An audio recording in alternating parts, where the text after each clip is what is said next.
This Torah class is brought to you by TorahAnytime.com. Okay.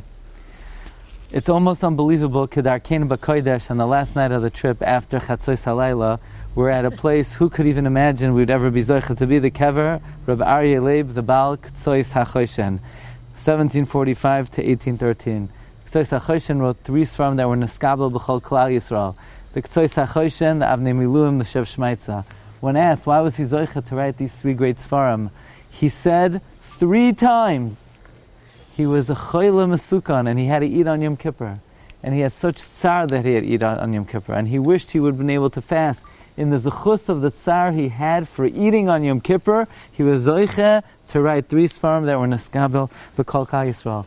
The Ketzos, everyone needs to hear this. The Ketzos Hachoshen was an ani ve'evyain. He was so poor, he didn't have a table in his house. He had a barrel with a plank on top. It was freezing, so he had to stay under his covers the whole day.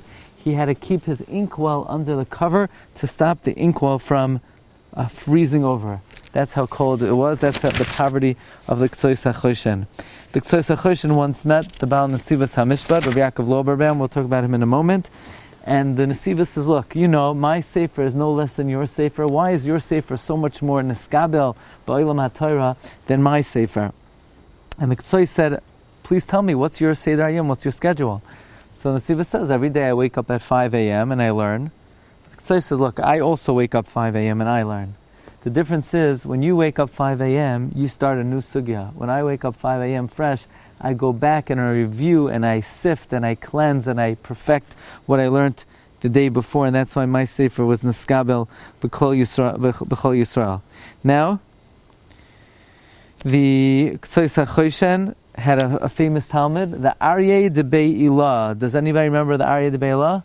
He's the son-in-law of the Yismach Moshe. It was a Talmud of Ketzos Hachoshen. I'll tell you a beautiful word from the Hakdam of the Shev Shmaitza. Bas tchila simen yafe lebanim. A daughter first is a good sign for boys. The Ketzos Hachoshen explained Kabbalistically. In the Zayar, Bas is Yira Shamayim, Ben is Torah. So Bas tchila, if your Yira Shamayim precedes your Chachma, Chachma soy miskayemes. But Ben tchila, if your Torah comes before your Yira, then Ein Chachma soy miskayemes. 2 Piskei Halacha from the Ketzos. One is, even though halachically, if you take a pikadain, you're allowed to hold on to it. Nevertheless, the Ketzos Hachoshen recommends that you return it to the owner and don't hold on to it overnight, because every night we give a pikadon to HaKadosh Baruch Hu, and we want Him to return it to us. So we should be very careful that if someone gives us something to deposit, we should try to give it back to them, so this way the Rebbeinu Shalom deals with us mida k'neged mida. Now we're here at the Kever of the Nesivos HaMishpat. Also, I want to say over 1 Machlokes Ketzos and Nesivos Siman Gimel. A Baal Tshuva asked Rav Sternbach the following question.